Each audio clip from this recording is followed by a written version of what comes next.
Olá, eu sou Marta Castro, sou fundadora do projeto Bengalas, uma comunidade de apoio a filhos de pais idosos. E esse é o nosso primeiro podcast. Então, eu vou pedir licença para explicar um pouquinho da nossa comunidade antes de apresentar as nossas convidadas.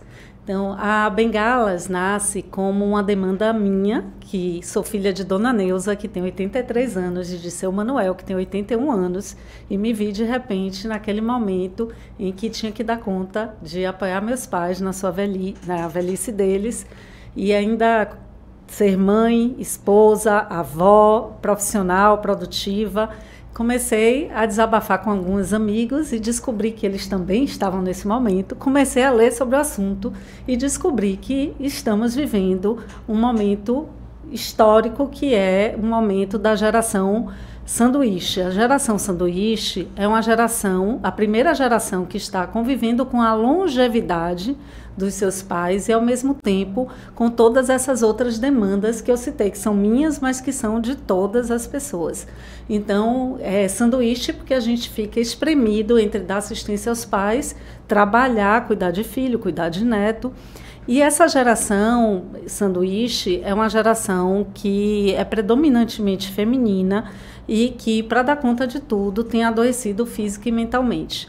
Então, veio o desejo de me acolher meus amigos e acolher outras pessoas que são da geração sanduíche e poder ajudá-los a lidar com esse momento de uma maneira mais leve e mais consistente. Mas por que Bengalas, né? Eu escrevi um texto que chamava Heróis de Bengalas, onde eu falava dos meus pais. E quando a gente foi criar o nome, veio essa simbologia da bengala. A bengala é o que nos ajuda em uma situação de doença, em algum problema, a nos manter em pé e caminhar. E a ideia desse grupo é que nós possamos nos ajudar para nos mantermos em pé e caminharmos nesse desafio que é cuidar dos pais idosos. E também para que a gente possa ser a bengalinha deles, que eles possam contar com a gente para se manterem em pé e caminhando, falando aí metaforicamente, claro. Então, o nome Bengalas vem disso e também é um nome leve e divertido, porque o desafio é trazer leveza para esse momento tão difícil. E as ações do Bengalas são de vários tipos. Nós temos um grupo remoto de acolhimento, temos um grupo de WhatsApp, onde nós fazemos trocas de informações e dicas, e temos agora o podcast, que a ideia do podcast é chegar para mais pessoas que não participam do grupo de WhatsApp dos encontros de acolhimento remotos, e também instrumentalizar, porque no acolhimento, como o próprio nome diz, a gente se acolhe, né? Na troca de informações são dicas rápidas. Mas como a gente lida com esses pais idosos?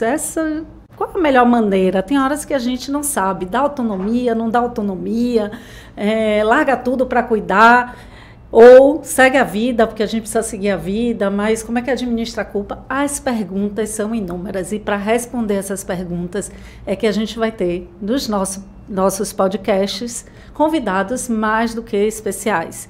E hoje eu começo com duas convidadas que para mim são especiais, porque são também amigas. Uma que é a doutora Lilian Carvalho, que eu conheço desde o ensino médio, e desde o ensino médio ela dizia que ia ser geriatra, médica geriatra, e a outra é Catiane Andrade, que faz parte da comunidade Bengalas, também é uma profissional da área de saúde, é uma enfermeira, mas que também é filha de pais idosos agora, de mãe idosa, porque ela perdeu recentemente o pai, e nós estamos juntos nessa caminhada. Então, feita a apresentação extraoficial, afetiva, eu queria pedir, doutora Lilian, que você se apresente formalmente. Pronto, eu sou Lilian Carvalho, eu sou médica geriatra e gerontóloga, fiz uma especialização em cuidados paliativos há pouco tempo, e eu sou uma das primeiras geriatras na Bahia que se manteve exclusivamente no acompanhamento domiciliar dos pacientes. Eu sempre fui muito, Marta falando que eu fui criada por vó, e eu sempre fui muito encantada com a idade, com a velhice, com o envelhecimento, com os idosos em si. Sempre gostei das conversas, dos filmes, e isso me desencadeou um interesse muito grande em tentar sempre manter o idoso mais ativo possível, que foi como aconteceu com minha avó. Minha avó durou 5 anos, 5 dias depois que ela adoeceu para falecer. Então, a lembrança que eu tenho de minha avó é ativa até os 88 anos de idade, fazendo absolutamente tudo, ativa, independente e autônoma. E esse processo todo me fez querer ir para dentro de casa, porque eu via a necessidade na época de acompanhar pacientes que já não iam ter mais condição de ir ao consultório. Então, essa vontade de acompanhar esses pacientes surgiu porque eu trabalhei muito tempo em home care.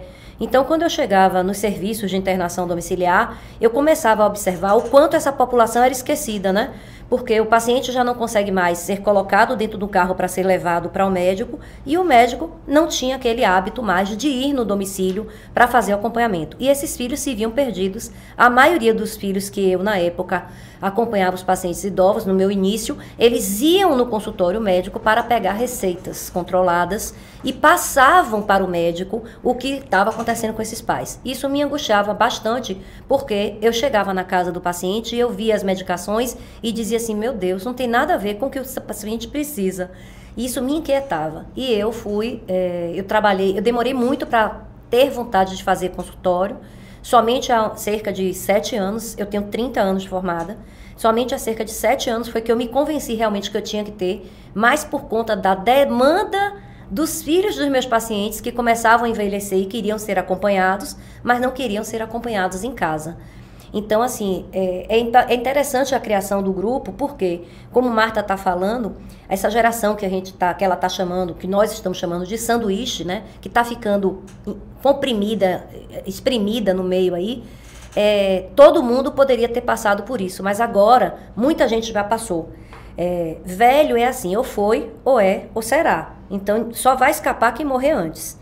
E o que a gente observa hoje em dia é que é muito mais preponderante essas queixas. Mas por quê? Porque a população está envelhecendo. E é engraçado porque a população está envelhecendo e aqui no Brasil a gente está tendo uma quantidade de idosos ativos muito grande. E eles estão envelhecendo muito diversamente. Então nós não temos o mesmo envelhecimento para todos os pacientes. A gente tem um envelhecimento que acontece com o paciente que é ativo, que é comunicativo e que mantém independência e autonomia, e a gente tem um envelhecimento daquele paciente que é o sedentário, que não se cuidou durante a vida inteira e que vai ter que pagar os ônus todos durante o processo de velhice. E o filho paga o ônus junto. E o filho vai pagar o ônus junto. E assim, esse projeto é fantástico, né?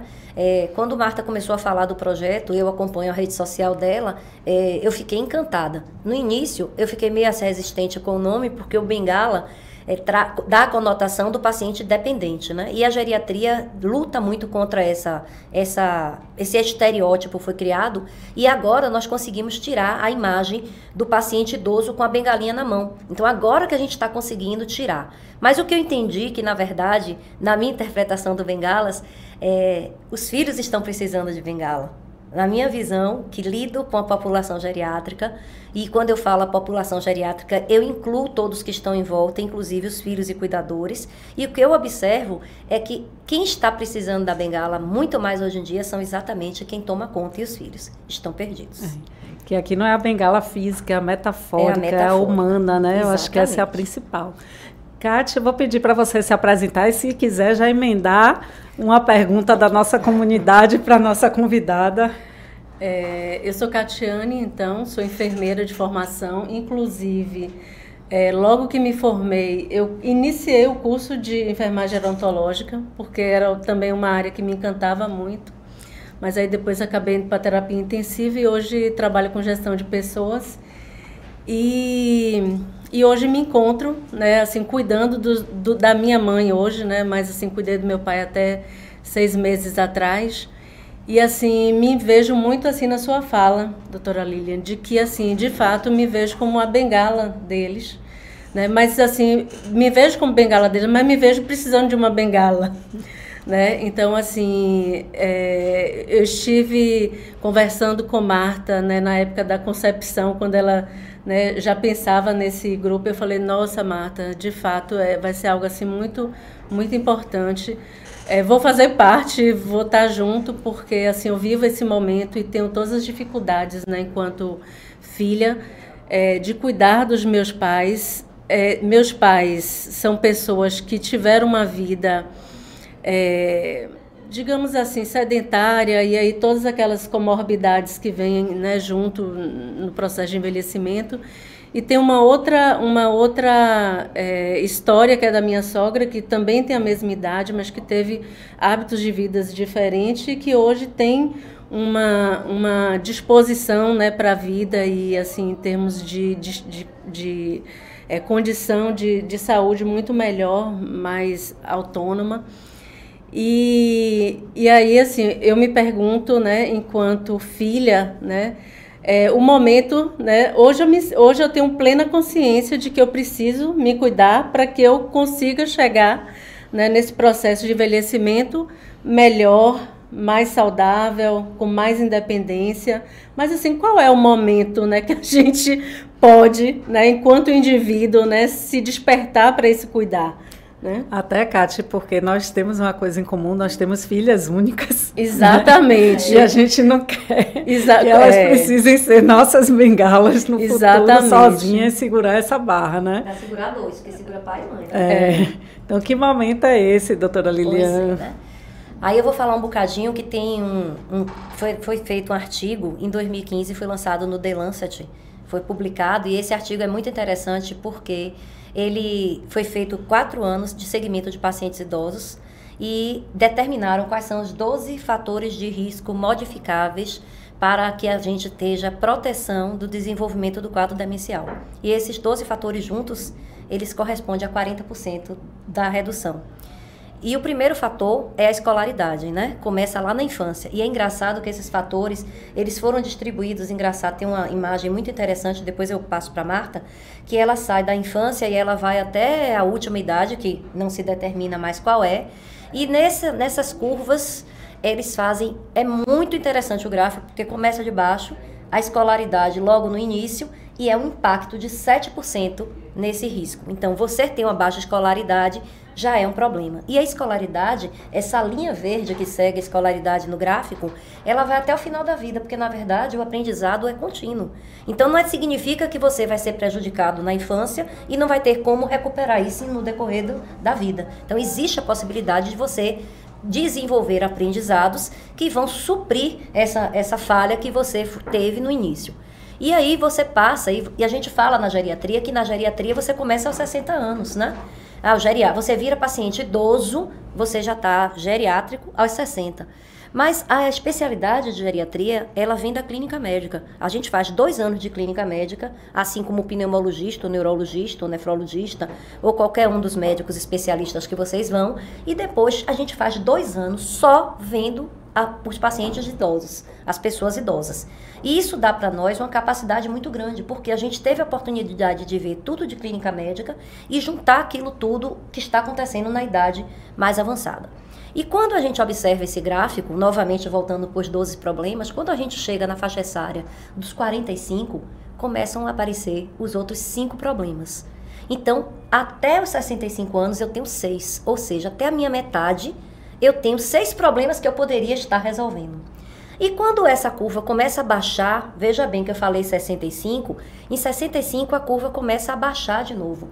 Quando essa curva baixa novamente, é engraçado, né, você falar isso, doutora, porque baixa, sobe, desce, E ela tem muito a ver com a vida da gente, porque a gente, na atividade, a gente estava conversando um pouquinho lá fora, e foi comentado assim, que a gente na atividade hoje em dia, nós que estamos aqui, mulheres 40 e 50, nós estamos tomando conta dos pais idosos. Nossos pais têm 20, 25 anos, 30 anos a mais do que a gente.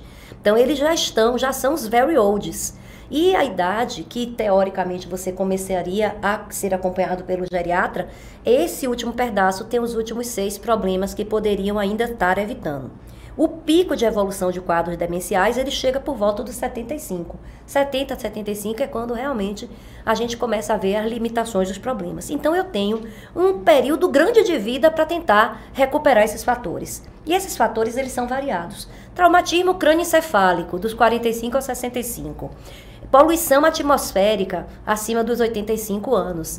Mas e os outros, doutora? A senhora falou aí de 3. Cadê os outros 9? Os outros 9 é interessante porque é assim.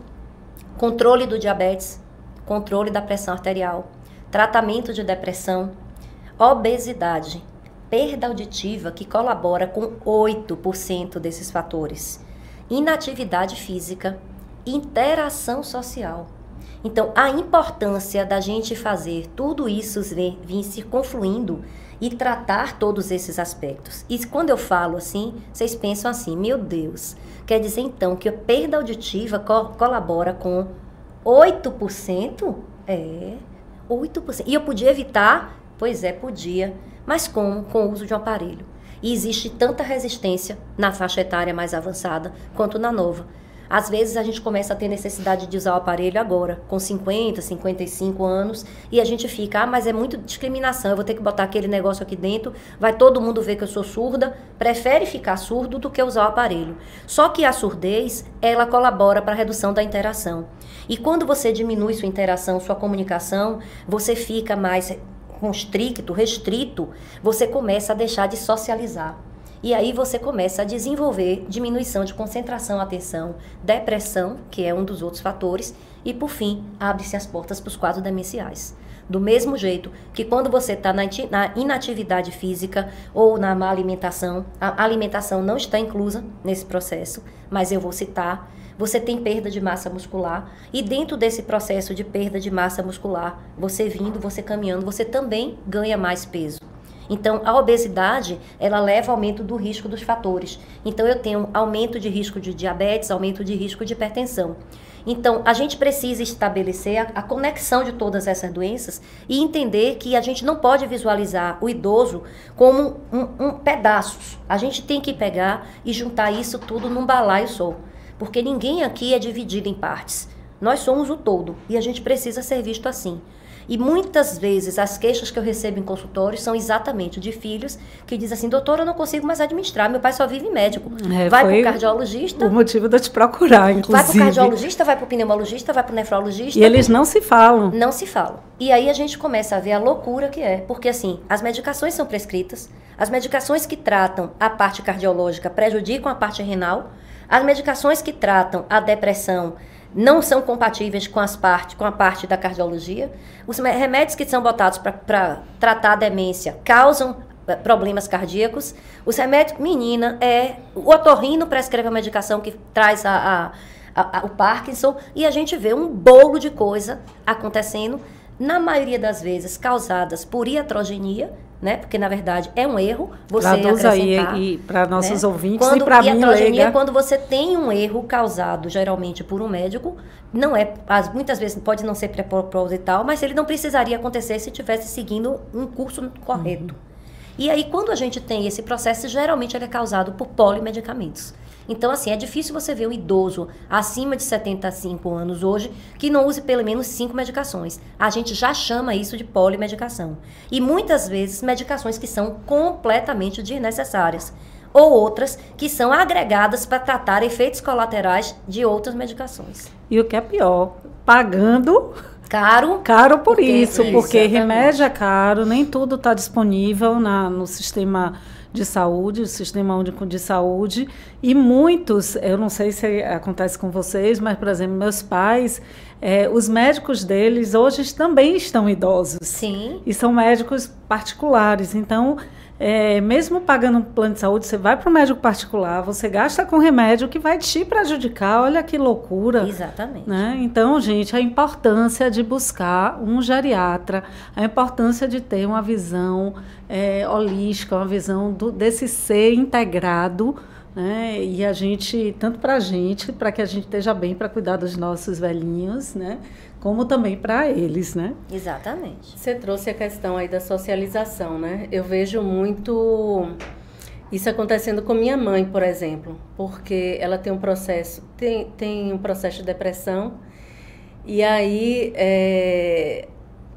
tem cuidador em casa, e aí assim, a gente trabalha o dia inteiro, eu trabalho o dia inteiro, não sou filha única, mas meu irmão não está aqui para compartilhar esse cuidado. E acaba que eu, enquanto filha, acabo limitando a socialização dela, né? Você está falando aí, eu estou aqui pensando, poxa, meu Deus, aí a gente contribui muitas vezes, né, com o processo por conta da nossa dinâmica e tudo isso que já foi falado aqui, que hoje a gente enfrenta. Mas, assim, e dá segurança também, né? Exatamente. O medo que eles saiam sozinhos. Né? Exatamente. Então, assim, acaba que ela faz fisioterapia, mas faz em casa. Faz terapia cognitiva, mas faz em casa. E aí acaba que ela não tem tido essa possibilidade de socialização, né? Então, eu acho que isso é um ponto, eu acho que muito importante, né? Que você trouxe 3 pontos dentro de sua fala. Você vê como a gente começa a visualizar, né? É diferente. A primeira fala, você fez assim, a socialização, né? A socialização, ela é importantíssima e essencial. Ela é o que mantém, muitas vezes, o idoso ativo dentro do seu processo. E quando eu falo ativo, não é só ativo fisicamente, é ativo cognitivamente, tá? Então, se você começa a tirar as obrigações que ele tem do dia a dia dentro da própria casa, você já começa a podar dele a autonomia. E aí, quando você começa a podar dele, é por segurança, você não pode sair porque você vai cair, você não pode sair porque não tá muito ruim na rua, você não dirige mais porque você não consegue enxergar direito, o Uber tá perigoso, atropelaram uma mulher outro dia. Cada hora você fica pensando numa coisa. Então, você tenta ser super protetor. E nesse momento, você não tá entendendo que você tá criando uma prisão. Então, assim, mas quando a gente fala assim, criar uma prisão, meu Deus, doutora, eu não pensei isso aí, realmente, não estou dizendo que vocês são os carcereiros, mas entenda uma coisa, a gente precisa também pensar em como a gente vai prover essa socialização e aonde a gente vai prover. Infelizmente, Salvador não é uma cidade cercada de eventos culturais acessíveis ao paciente idoso. Mas e o que é acessível ao paciente idoso? O idoso tem que estar onde ele quiser estar.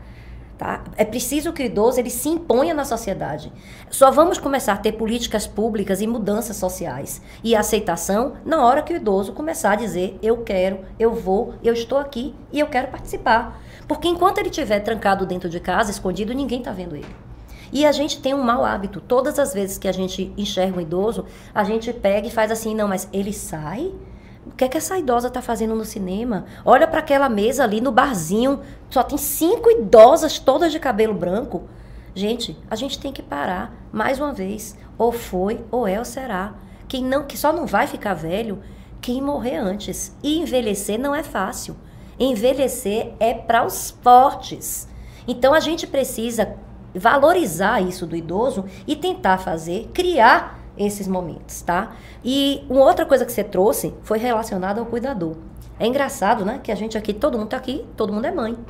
A maioria desses filhos que você tem em seus grupos hoje, Marta, eles são pais também, né? E aí a gente vai escolher a babá dos nossos filhos. E aí a gente faz uma entrevista, pede as referências todas, quer ver a capacitação, bota a câmera dentro de casa e fica olhando como é que essa babá se relaciona com essas crianças. Essa babá fica botando ele na televisão o tempo inteiro? Essa babá fica só dentro de casa no celular? Essa babá tá fazendo outros afazeres domésticos e largando a criança solta? Ela tá vendo com quem ele tá brincando, quem são os coleguinhas? Quando desce pro play, tá olhando se ele não vai cair? Mas quando vocês botam os cuidadores, vocês não se preocupam com isso. Vou mexer, estou falando de vocês que estão assistindo, filhos que estão assistindo. O que é que a gente faz? A gente procura um cuidador, alguém indica um cuidador que foi bom para um paciente que não tem o perfil de seus pais ou de sua mãe. Você coloca esse cuidador em casa e você acha que ele já vem pronto, empacotado, que você abriu ali e que ele vai fazer tudo aquilo para o qual você acha que ele foi programado. E o que é a sua expectativa em relação ao cuidador? Você botou no papel quais seriam as tarefas dele? Ou você está achando que ele vai chegar e vai dominar e vai dizer tudo o que é?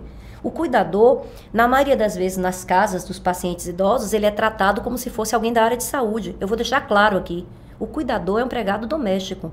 Ele está hoje, pela classificação brasileira de ocupações, pela CBO, como se fosse empregado doméstico. Ele está na classificação igual à da babá. E você está contratando um empregado doméstico para cumprir uma tarefa dentro de casa e ele não tem capacitação exigida nenhuma. Quando ele diz que fez um curso de cuidador, ele foi na esquina e fez um curso de 12 horas, que sequer ensinou ele a tirar um pulso ou medir uma pressão arterial. Mas quando ele entra, você bota ele de farda branca e ele se comporta como se fosse da área de saúde, como se fosse um técnico, um enfermeiro, e ele traz as informações de saúde e vocês, que são muito mais inteligentes ou que têm muito mais conhecimento que ele, na maioria das vezes, aceitam como se fosse um médico falando. E aí a gente começa a ter uma inversão incrível de papéis, porque aí o cuidador começa a dizer o que você tem que fazer ou o que o idoso tem que fazer. Só que nem ele sabe. E aí a gente começa a ter várias divergências dentro de casa. O processo do cuidador, com toda certeza agora, quem está vendo esse podcast, está pensando assim, ó, 80% de vocês que botaram cuidador está botando a mão na cabeça e dizendo assim, meu Deus do céu, eu nunca perguntei qual era o curso de formação. Meu Deus, eu nunca disse ao cuidador como era para tratar meu pai. Eu nunca disse ao cuidador, e nunca fui procurar saber o que é que o cuidador tinha que fazer. Para vocês terem uma ideia, é da capacitação do cuidador, a capacitação adequada e quando é bem feita, que o cuidador faça a diversão, que ele faça a ocupação do paciente idoso. Do mesmo jeito, né?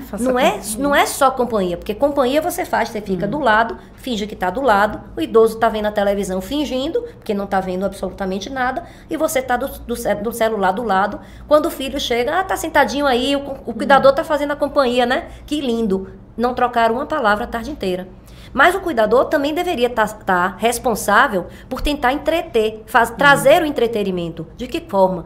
Inúmeras. Eu posso começar a assistir uma série com esse idoso, eu posso trazer coisas que interessem a ele, conversar sobre futebol, assistir um jogo, eu posso pegar essa idosa e começar a fazer um trabalho manual. Minha mãe, por exemplo, costura. Pronto. Então, assim, hoje lá em casa a gente o que é que faz? A gente compra, porque ela não consegue se ater mais a atividades mais complexas. Sim. Mas assim, ela faz pano de prato. Então eu compro, ela faz a bordinha do pano de prato.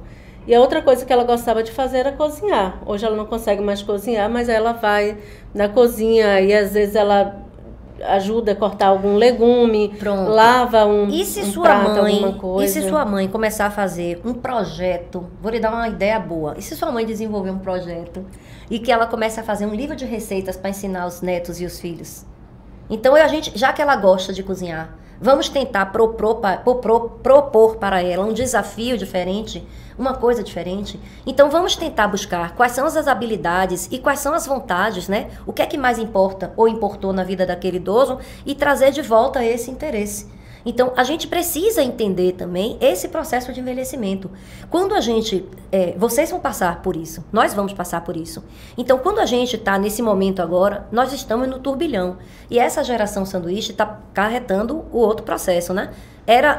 Antigamente não chamava de sanduíche porque você não ficava apertado entre os filhos e os pais, né? Você tinha só os filhos, porque geralmente os pais faleciam. Ou então antes. Você era designado a cuidar dos pais. Era aquela casava. última filha de uma família grande que não casava e ia ficar ali.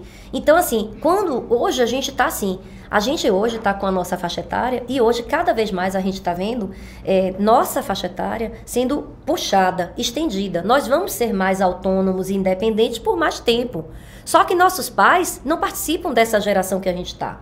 Eles são daquela ainda que não se cuidou e está chegando lá muito comprometido. Então a gente está tendo que dar conta de tomar conta dos filhos que ainda não saíram de casa ou estão para sair, da nossa vida pessoal que está brotando e dando muito trabalho, porque hoje a mulher é muito cobrada também na sociedade, né? Não é só o homem, principalmente a mulher.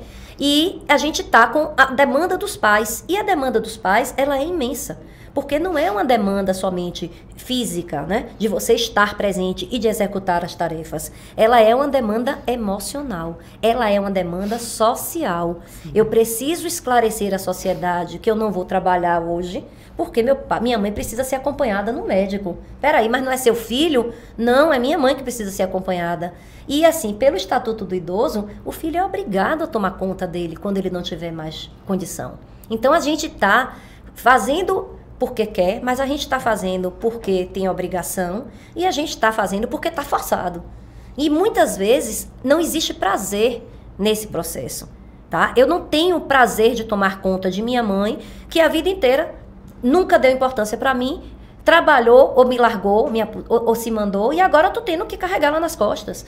Ou então meu pai, com quem eu tive uma relação péssima, porque não aceitava minhas escolhas, e agora meu pai tá lá, morando sozinho, eu não tenho onde botar, ele não se sustenta, eu tenho que pagar, meu marido não aceita ele em casa, meus filhos não querem um avô porque nunca reconheceram aqui, e eu vou fazer o quê com ele? Então, assim, não é só a demanda natural, amorosa, prazerosa, de dizer, vou cuidar de minha mãe porque eu vou agradecer, eu tenho condição financeira, graças a Deus, eu vou botar aqui. E fora isso, ainda tem os problemas que são paralelos. Porque nem todos os filhos são iguais. Então, eu tenho uma família de 2, 3, 4, 6 irmãos, que um vai tomar conta, 2. Um paga, aí o outro mora fora, diz assim, eu mando dinheiro, mas não consigo estar aí. O outro que está aqui diz assim, eu não tenho como pagar porque eu não tenho dinheiro, mas eu também não tenho como ir porque eu trabalho. O outro não dá nem satisfação. Então, esses o outro processos... se vira, mas também entra em sofrimento, e daqui a pouco a gente Exatamente. vai ter mais um podcast para a próxima semana com uma psicóloga. As pessoas no grupo, Lica, estão muito em sofrimento por isso, né? Porque, assim, eu tenho que dar conta, eu estou sobrecarregado. Então, exatamente. Não é prazeroso. E é como você fala, você está exprimido. E assim, você não pode dizer, não, peraí, meu pai, não dá para eu ir agora. Não, meu filho, peraí. E você ainda tem que dizer, meu marido, o meu emprego, a minha vida, a minha saúde, eu estou na faixa do risco, então eu tenho que estar com pressão controlada, com diabetes bons, esse é um engordada. ponto que você estava falando aí, me fez refletir. Por um lado, a gente tem mais informação e mais consciência para ter uma velhice melhor. Por outro, se a gente já entra nesse sofrimento agora, né, de uma sobrecarga ou sobrecarga real mesmo, de coisas para dar conta, ou numa sobrecarga financeira e, acima de tudo, numa sobrecarga emocional, será que a gente vai conseguir envelhecer bem? Pois é. Se a gente já está sofrendo hoje, se isso já está acarretando, né, em depressão também, ansiedade, enfim. E aí, eu vou te dar uma futucada agora. E como vai ser a nossa velhice? Você só tem uma filha, você criou sua filha para o mundo, você capacitou, você quer que ela vá se virar, você quer que ela vá viajar, você quer que ela vá morar fora, você quer que ela vá ter a vida dela. Quem vai lhe carregar? Pois é. Isso a gente já está discutindo, inclusive na comunidade, dos novos formatos, né? Enfim, vai dar pano para manga para outro podcast, um podcast sobre institucionalização, que é comum na Europa, não é aqui. Um podcast sobre as comunidades de apoio. A gente tem na comunidade 2 pessoas que nem sequer filhos têm, né? E elas falam, quem vai cuidar de mim? E a importância também de pensar em comunidade é isso, como é que a gente pode se ajudar. Manter a interação social, né? Manter as redes de apoio, porque é o essencial. Você tem que ter isso aí. Já que a gente está trocando alfinetadas amorosas, né? Uma coisa que às vezes eu sinto quando falo, né, com os médicos dos meus pais, é isso, dessa coisa do dever do filho, né? Então, o filho, pelo estatuto de idoso, que a gente desconhece, é um ponto até para trazer. Exatamente, excelente. Né? Exatamente. Os filhos desconhecem esse estatuto e olha que nós somos bem informados. A gente sabe que existe, sabe que é dever, mas o que é que consta ali, a gente não sabe. E aí vem isso, né? Você tem que cuidar, você tem que estar atento, você tem que tomar frente. E aí, às vezes, assim, eu já fico com medo. Ai, meu Deus, tenho que falar com Liliana. Ela vai dizer 1000 coisas que eu tenho que fazer, o meu pai, né? Que eu sei que é uma preocupação com o paciente idoso, né? E uma das coisas que eu admiro no seu trabalho é justamente trabalhar em parceria com a psicologia, porque a gente tem que dar conta, mas como é que dá? Como é que dá conta? Tem horas que eu não dou conta, eu quero mais chorar. E é isso que está acontecendo no grupo, nos nossos encontros. As pessoas chegam, a demanda é enorme, as pessoas choram, as pessoas estão sofridas, né? Então, assim, como é que a gente fala desses deveres do filho do pai idoso, mas... Porque você está no momento de uma maneira... dor. Porque, assim, vocês estão em sofrimento, não só por vocês mesmos, mas porque estão vendo os pais envelhecerem. Então, assim, é engraçado, porque, assim, ó, meus pais são falecidos, né? Marta sabe, eu perdi meus pais muito cedo, né? Minha mãe eu perdi, estava com 12 anos, foi um aneurisma, foi abrupto. E meu pai, eu tinha 21. E eu não tive o bônus de conviver com eles por muito tempo e ter a presença na minha vida, como hoje eu vejo a importância que eu tenho dentro da vida de minhas filhas. Mas eu tive o bônus de não ter o ônus, eu não vou ter que pagar o ônus de vê-los envelhecer. Então, assim, é engraçado, as pessoas às vezes falam assim, não, para você é muito fácil, você não tem pai vivo? Aí eu sei, mas não tenho vivo agora. Mas quando eu precisei deles lá atrás, como vocês são hoje para os filhos de vocês, eu também não tive. Meu ônus eu paguei mais cedo. Mas o interessante é que eu consigo, nesse momento da minha profissão, eu olhar de fora. Então, eu consigo enxergar o movimento muito bem, tá? Eu me coloco muito na posição dos filhos, mas eu também carrego muito a posição dos pais, dos idosos.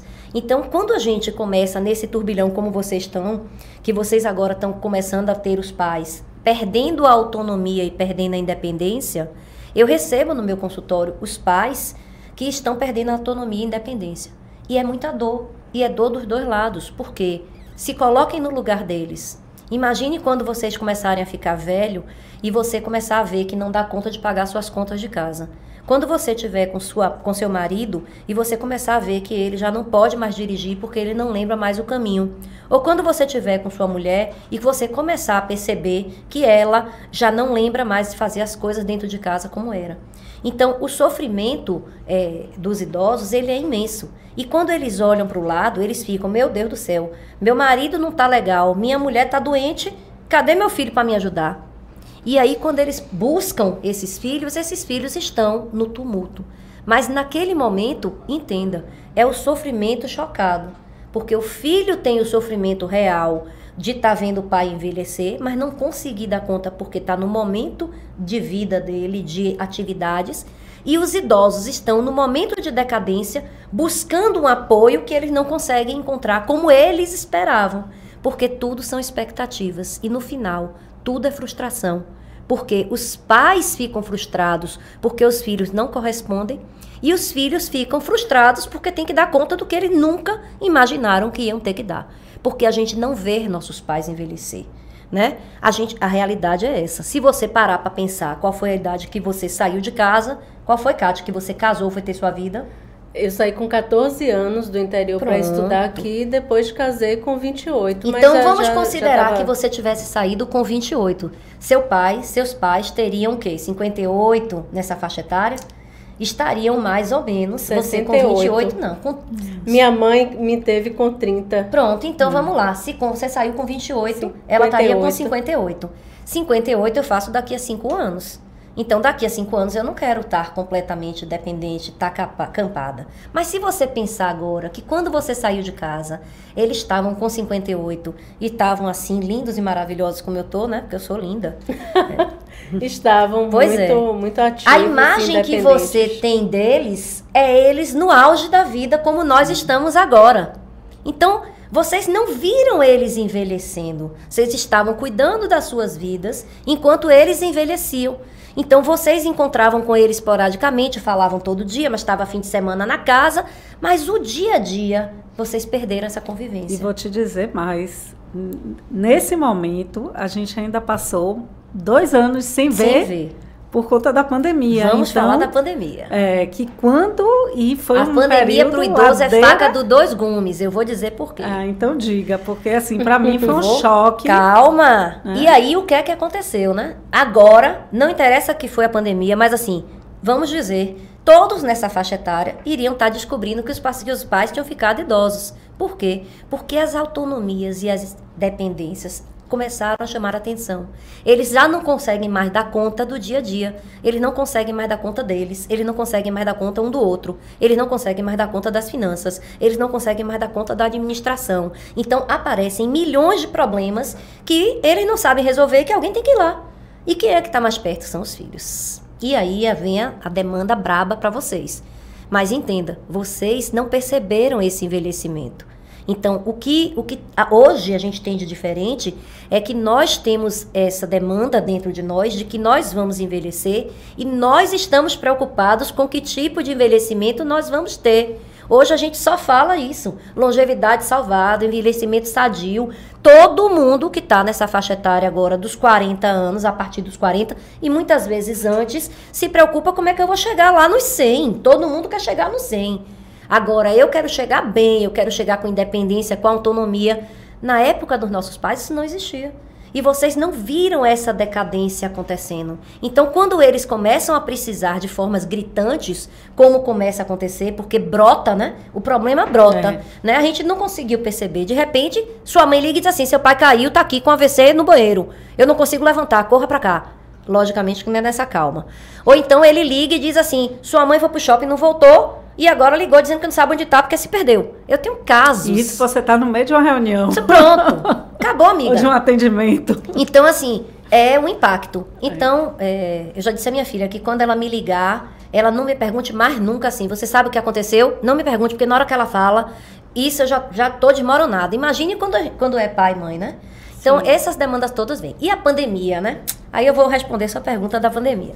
A pandemia foi uma marca divisória, eu acredito, para os idosos. Se você parar para pensar agora, vamos falar em 2019, que parece pouco tempo, mas foram 4 anos atrás. Quando a gente passa, pensa assim, meu Deus, 4 anos foi ontem. A pandemia foi ontem. Só que acontece que esses 4 anos foram inacreditáveis. Porque assim, primeiro que antigamente todo mundo, os idosos, todos eram magros, fraturavam, caíam, não conseguiam se levantar nem nada. E ninguém falava da palavra sarcopenia.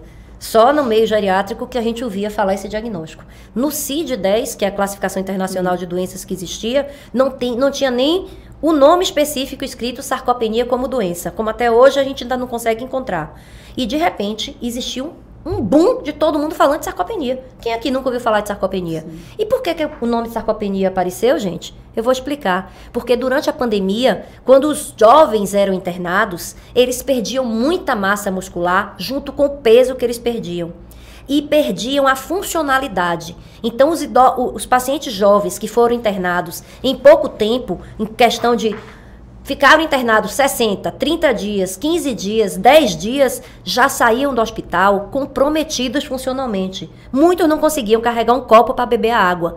E não se sabia, não se falava disso. Por quê? A gente só via isso no velhinho. A gente só via isso no idoso. Um idoso, quando interna, ele em 15 dias perde, em média, 5 a 7 quilos. E isso aconteceu durante a pandemia. Não só pelo Covid, que era uma doença com metabolismo acelerado, mas também pelo fato dos jovens estarem ali. E aí, isso brotou inacreditavelmente, afloresceu a palavra reabilitação.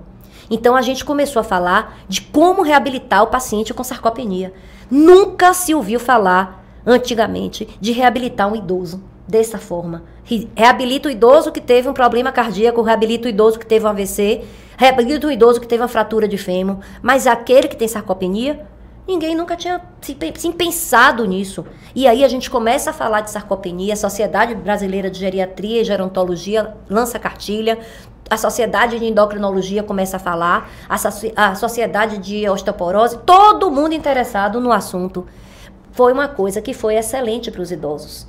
E a partir daí, começou-se a falar em depressão, que é sempre uma doença muito preponderante na faixa etária mais avançada, que sempre existiu e que no idoso é sempre cercada de preconceito. E na hora que a gente começa a botar isso para fora, porque todo mundo ficou deprimido na pandemia, do velho à criança, todo mundo foi comprometido. E aí a gente começa a todo mundo olhar e pensar assim, meu pai tem depressão, minha mãe tem depressão, e eu agora estou deprimida e também estou vendo o que é.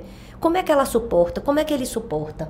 Tá? Então, o impacto da depressão no paciente idoso ele é impressionante e muitas vezes ele passa despercebido. Por quê? Porque tudo se diz é da velhice. Não quer sair de casa, é da velhice. Não quer comer, é da velhice. Não está dormindo direito, é da velhice. Ele está com dificuldade de andar, é da velhice. Tá ranzinza. Tá ranzinza. Tá chato. Tá reclamando. Não para de reclamar. Me liga toda hora. Que é tudo para reclamação. Pronto. Por que ele está reclamando? Porque ele não tem o que fazer. Ele está reclamando porque não tem outra coisa para ocupar a cabeça. Ele não está reclamando porque a gente largou ele dentro de casa. Porque a gente botou o fisioterapeuta dentro de casa. Mas o fisioterapeuta só fica 1 hora. 1 hora eu me livro. Mas quando o fisioterapeuta sai, o problema volta. Então eu preciso ter propósito. É esta palavra. Eu acho que hoje o que a gente consegue tirar, o meu conselho, né, para os filhos é assim: parem um pouco para pensar e pensem que o pai de vocês precisam de propósito. Eles precisam entender que tem algum objetivo na vida. Vocês precisam ajudar ele a descobrir como é que eles vão criar um propósito, um motivo para viver. E isso é o que hoje está faltando. A gente fica fazendo o grupo, mas a gente precisa também buscar a solução. Porque o problema, ele está aí. E só é chamado de problema porque tem solução. A gente precisa descobrir em cada um qual é. Então a gente precisa analisar cada casinho para dizer, ó, aqui você pode ir por esse caminho, aqui você vai poder ir por o de cá. Então eu acho que está faltando a gente começar a pensar dessa forma. A dor é grande, a ferida está aberta, eu tenho que tentar cicatrizar isso, mas ao mesmo tempo eu tenho que trocar a roda do carro com o carro andando. Porque o problema não vai sumir. Você falou duas coisas aí que para mim fez muito sentido. A primeira é essa questão do propósito, né? Porque de fato a pessoa está ali, mas ela tem que ter uma motivação, né? Para poder continuar. E a outra foi a estratégia do alinhamento de expectativas, né? Para mim também fez muito sentido isso, porque assim, de fato são expectativas diferentes, né? Mas eu acho que se você chegar e alinhar essas expectativas, né? Eu acho que é aquele sentimento de culpa que a gente tem, de não poder dar conta daquilo tudo, eu acho que diminui um pouco, né? A partir do momento que a gente cria acordos, olha, vou ficar com você esse dia, a gente vai fazer tal atividade, né? E aqui você vai com o cuidador nessa situação. Eu acho que isso é muito bacana, né? Então, assim, para mim foi muito, muito legal ter ouvido isso. E talvez vá, com certeza, adotar essa estratégia aí para ver como é que funciona, porque eu acho que é o que a gente precisa enquanto filho. E trazer para a gente um pouco dessa possibilidade, porque se eles estiverem tristes ou deprimidos, eles não estão conseguindo enxergar. Isso foi uma coisa que funcionou bem comigo. Eu estava, assim, eles reclamavam e eu reclamava mais, reclamava deles, né? E aí eu comecei a pensar outras coisas, que até um movimento legal que está acontecendo na ação do grupo do WhatsApp, troca de dicas do que fazer. Eu ia comentar isso agora. E aí eu comecei, em vez de eu ir para casa deles, porque vai chegar lá, vai reclamar que as coisas estão velhas, que a empregada isso, aquilo. Não, gente, hoje a gente vai para o teatro, vai ver o quê? Ah, vocês vão ver, é surpresa. Um negócio novo que tem aí na cidade, vamos embora. E mete no carro e vai, né? Então, assim, poxa, foi tão legal, foi melhor para eles, porque fizeram uma coisa diferente, foi legal para mim, né? Então, eu comecei a observar também muito como eu estava chegando, porque a gente já chega carregado, a gente já chega com o pé atrás, né? Já vem pronto para a guerra. Eu já ia para casa dos meus pais, assim, e eles são super legais, super amorosos. No meu caso, de longe, nem é dos piores, mas assim, eu já ia esperando o que é que vai ter hoje, qual é o problema do dia, né?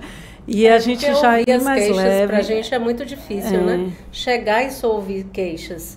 Né? Então, eu acho que isso... Mas também como é que a gente cria um ambiente... Mas quando você era pequena também, quando eles chegavam do trabalho, você só dava as queixas, né? Você não tem essa queixa de seus filhos, não, né?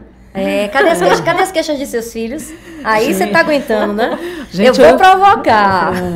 Mas olha, o papo tá ótimo, mas encerrou nosso tempo. Meu Deus, muito rápido. Muito rápido, mas aí fica o convite, doutora Lilian Lica, minha amiga, e Cate, para a gente voltar, né? Ter um outro momento, ou vocês irem. Cate já faz parte da comunidade, Lilian, se puder ir estar um dia com a comunidade, né? Para escutar. Eu acho que essa troca é muito rica, porque a gente vai aprender com você a como lidar melhor com os velhinhos, e hoje eu aprendi muito a compreender o outro lado. Eu acho que para você ficaram algumas coisas, né? Para mim ficou muito forte, assim, a empatia, né? Sim. Porque às vezes a gente fala tanto de empatia, mas tem a dificuldade de ter empatia com as pessoas mais importantes, próximas, né? As que a gente ama mais. Que são nossos pais. Então, pessoal, obrigada, né? Obrigada, foi ótimo. Martinha, a doutora Lilian também foi maravilhoso, assim, muitos insights. Obrigada pelo convite, adorei.